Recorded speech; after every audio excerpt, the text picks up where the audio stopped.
अस्सलाम वालेकुम नाजरीन,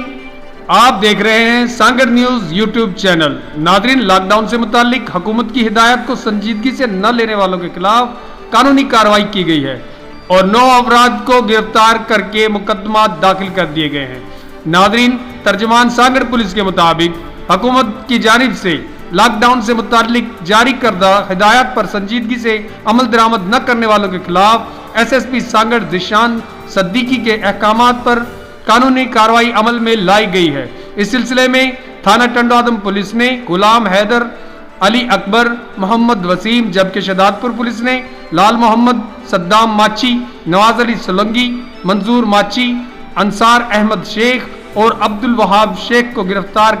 किया है और गिरफ्तार अफराद के खिलाफ जेर दफा 188 PPC के तहत मुकदमात भी दर्ज किए गए हैं। SSP सांगड़ ने अवाम से अपील की है कि अपने और अपने अहल खाना और दीगर अफराद के तहफ़्फ़ुज़ की गर्ज से हुकूमत की जानिब से जारी करदा हिदायत पर सख्ती से अमल दरामद करते हुए बाहमी मेल जोल से गुरेज करें और गैर जरूरी तौर पर घरों से बाहर न निकलें। अपने और अपने अहल खाना और दीगर अफराद के तहफ़्फ़ुज़ की गर्ज से हुकूमत की हिदायत पर सख्ती से अमल दरामद करते हुए बाहमी मेल जोल कम कर दें और दीगर अफराद से फासला बनाए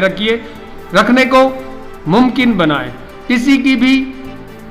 बेएहतियाती की वजह से ये वबा फैल गई तो कोई भी महफूज नहीं रहेगा, जिससे मजमूई तौर पर शदीद माली और जानी नुकसान का अंदेशा है।